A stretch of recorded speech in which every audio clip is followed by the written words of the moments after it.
Hello friends, good morning, good afternoon, good evening all of you. Happy independence Day সবাইকে। সবাই আশা করি ভালো আছেন, কারণ কি আপনারা জানেন যে আজকে 15ই আগস্ট অর্থাৎ ভারত স্বাধীনতা লাভ করেছিল আজকের দিনে।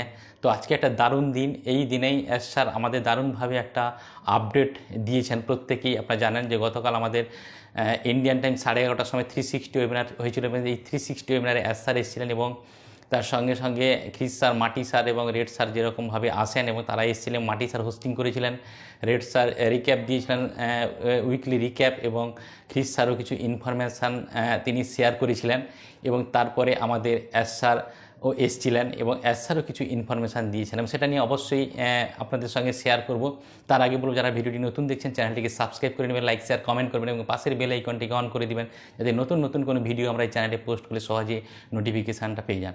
তো চলে আসুন, যে 11:30টার সময় যখন খ্রিস স্যার, মাটি স্যার এবং রেড স্যার আসেন, তারপরে ঠিক 12টার সময়, যেই সময় ভারতবর্ষের বিভিন্ন প্রান্ত থেকে বিভিন্ন নারী শক্তি জেগে উঠেছিল এবং নারীদের স্বাধীনতা নিয়ে আন্দোলন করেছিল। কারণ কি, আরজি কর মেডিকেল কলেজে যে ঘটনাটা ঘটেছিল, সেই ঘটনাটি নিয়ে ভারতবর্ষের বিভিন্ন জায়গা থেকে নারী শক্তি জেগে উঠেছিল এবং নারীদের স্বাধীনতা নিয়ে তারা আন্দোলন করেছিল। সেই সময় ঠিক 12টার সময়, ঠিক 12টা যখন ঢুকে এন্ট্রি নিই, তখনই কিন্তু আমাদের 15ই আগস্ট অর্থাৎ আমাদের ভারত সেই সময় স্বাধীন হয়েছিল। সেই 12টার পরেই মানে 15ই আগস্ট এন্ট্রি যখন হয়, তখনই স্যার আসেন এবং তিনি আমাদের জন্য কিছু ইনফরমেশান এবং আপডেট তিনি দিয়ে গেছেন। কারণ কি, এই সময় ভারতবর্ষে একদিকে স্বাধীনতা দিবস এবং সেই সময়ে নারী শক্তি জেগে উঠেছে তাদের স্বাধীনতা পাওয়ার জন্য, এবং সমস্ত নারী শক্তি যাতে স্বাধীনতা পায়, এবং সেই সময়ে স্যার আসেন এবং তিনি কিছু বার্তা দিয়েছেন, দারুণ দারুণ ইনফরমেশান দিয়ে গেছেন।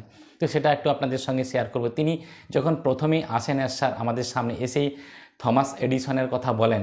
কারণ কি, থমাস এডিসন এমন একজন ব্যক্তিত্ব, তিনি একটা উদ্ভাবনী শক্তি, অর্থাৎ তিনি আমাদের প্রথম তেনার যে আবিষ্কার, সেটা হচ্ছে ইলেকট্রিক বা বৈদ্যুতিক বাল্ব তিনি তৈরি করেছিলেন এবং এই বৈদ্যুতিক বাল্ব তৈরি করতে কতবার ব্যর্থ হয়েছিলেন সেটা নিয়ে তিনি বললেন।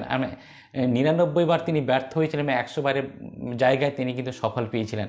কেন এই কথা স্যার বললেন? আপনারা বুঝতে পেরেছেন যে আমাদের অনপ্যাসিভের জার্নিতে, এই অনপ্যাসিভের এই কোম্পানিটাকে ফুল ফেজে রান করাতে কতবার তিনাকে পিছিয়ে যেতে হয়েছে, অর্থাৎ ব্যর্থতা পেতে হয়েছে, কতবার কত চ্যালেঞ্জ ওনাকে অ্যাকসেপ্ট করতে হয়েছে, সেই জায়গাটা তিনি বললেন। এবং তারপরেও তিনি বলছেন আমরা কিন্তু সামনের দিকে এগিয়ে যাচ্ছি। তারপরে তিনি যে পয়েন্টটা নিয়ে কথা বললেন সেটা হচ্ছে যে আমরা পরবর্তী পর্যায়ের জন্য আপনারা প্রস্তুত হন, অর্থাৎ পরবর্তী স্টেজে নেক্সট তিনি বললেন যে আমরা একটি সুন্দর ও আকর্ষণীয় যাত্রার দিকে এগিয়ে যাচ্ছি। মানে এরকম একটা জায়গা তৈরি হয়ে গেছে, তিনি সেই কারণে যেন বলছেন যে আমরা একটা সুন্দর আকর্ষণীয় যাত্রার দিকে এগিয়ে যাচ্ছি। তারপরে তিনি কি বললেন যে আমরা যে ভিশনে আছি তা শুরু করতে আমি খুবই এক্সাইটেড। মানে তিনি যে ভিশন নিয়ে আছেন, যেটা তিনি তৈরি করতে যাচ্ছেন, যে তিনার যে ইন্টেনশান, সেটার জন্য তিনি খুবই এক্সাইটেড বিকজ অফ দ্যাট। কারণ বুঝতে পেরেছেন যে হিউম্যানিটি আপলিফ্ট এটা এত সহজ ব্যাপার নয়।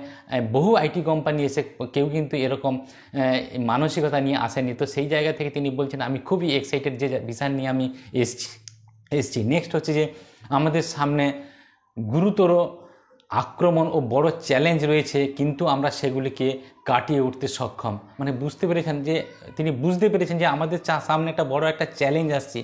বহু জায়গা থেকে বিভিন্নজন আমাদেরকে ব্যর্থ করার জন্য এগিয়ে আসে, তারপরেও তিনি বলছেন যে আমরা কিন্তু সেগুলোকে কাটিয়ে উঠতে সক্ষম। এছাড়া আদার্স যে সমস্যা বা রিঙ্কেজগুলো আসবে সেগুলোকে তিনি কাটিয়ে উঠতে সক্ষম। সেটা কিন্তু ছোটোখাটো সমস্যা নয়, ছোটোখাটো রিঙ্কেজ নয়, বড় মাপের একটা রিঙ্কেজ আসছে বা সমস্যা আসছে, সেগুলোকে তিনি কাটিয়ে উঠতে সক্ষম। তিনি বুঝতে পারছেন যে এরকম একটা সমস্যা আসতে চলেছে।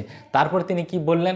তারপরে তিনি যেটা বললেন, আমার আরও সময় প্রয়োজন, তিনি বলছেন যে আমার আরও সময় প্রয়োজন এবং আমি পরের সপ্তাহে আপনাকে গুরুত্বপূর্ণ তথ্য দিতে পারবো।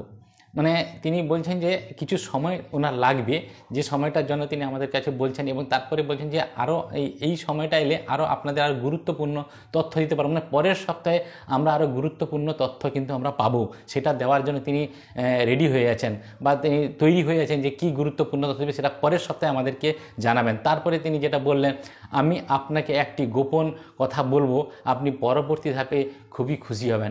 এরকম একটা গোপন বা মানে যে এমন একটা কথা যেটা রয়েছে বা ইনফরমেশান যেটা রয়েছে বা যে আপডেট একটা রয়েছে ওনার মধ্যে, সেটা হচ্ছে তিনি প্রকাশ করতে পারছেন না। অর্থাৎ তিনি বারে বারে বলেছিলেন যে অনেক কিছু ইনফরমেশান এবং তথ্য আমরা আপনাদের সঙ্গে প্রকাশ করতে পারছি না, এরকম কিছু তথ্য ওনার মধ্যে রয়েছে যেটা তিনি এখন প্রকাশ করতে পারছেন না। কিছুদিনের মধ্যে তিনি হয়তো বা পরবর্তী ধাপে তিনি আমাদের সামনে প্রকাশ করবেন, যেটা পেলে বা যেই ইনফরমেশানটা বা আপডেটটা পেলে আমরা খুব খুশি হব। তো বুঝতে পেরেছেন সেই ইনফরমেশানটা কি হতে পারে, জাস্ট আমি জানি না, সেই জন্য আমি বলতে পারছি না, হয়তো সেটাকে আমাদের অনুমান করে নিতে যে কি হতে পারে। নেক্সট হচ্ছে তিনি লাস্ট যে কথাটা বললেন যে বিজয়ীরা কখনো হাল ছেড়ে দেয় না, অর্থাৎ quitters don't win, winners don't quit. অর্থাৎ যারা ছেড়ে দেয় তারা কোনোদিন জিততে পারে না, আর যারা জিততে পারে না তারা কোনোদিন যারা জিতে তারা কোনোদিন ছেড়ে দেয় না। অর্থাৎ বিজয়ীরা কোনোদিন হাল ছাড়ে না।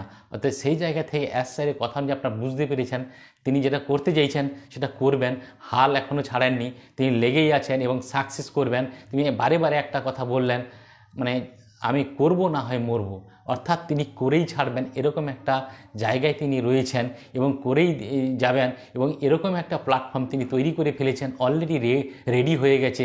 জাস্ট অল্প কিছু সময়ের মধ্যে বা অল্প কিছু দিনের মধ্যে বা অল্প কিছু সপ্তাহের মধ্যে হয়তো আমাদের সামনে সেই জিনিসটা ঘটবে, বা আমরা যেটা ভাবছি বা যে কাঙ্ক্ষিত লক্ষ্যে যাওয়ার জন্য আমরা এগিয়ে যাচ্ছি বা যে প্রত্যাশার মধ্যে আমরা রয়েছি, সেই প্রত্যাশার সফলতা আসবে এবং প্রত্যেকেই সফল হব, প্রত্যেকেই সামনের দিকে এগিয়েও প্রত্যেকেই আমরা বিজয়ী হব, এ নিয়ে কোনো সন্দেহ নেই। এরকম একটা প্ল্যাটফর্ম রয়েছে এবং স্যার প্রত্যেকবারে প্রত্যেক সপ্তাহে 360 ওয়েবিনারে এসে এই সাহসটা আমাদের দিয়ে যাচ্ছেন এবং প্রত্যেকেই বলছেন আপনারা পজিটিভের সঙ্গে থাকুন, আমাদের সঙ্গে থাকুন, আর আমি যেটা বলছি সেটা শুনবেন, অন্য কারোর কথা শোনার দরকার নেই, এটা প্রত্যেক ওয়েবিনারে তিনি বলে যাচ্ছেন।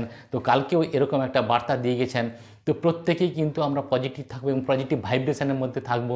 ডেফিনেটলি আমাদের প্রত্যেকের মধ্যে একটা সাকসেসের জায়গা আসতে চলেছে এবং প্রত্যেকেই আমরা সাকসেস পাবো।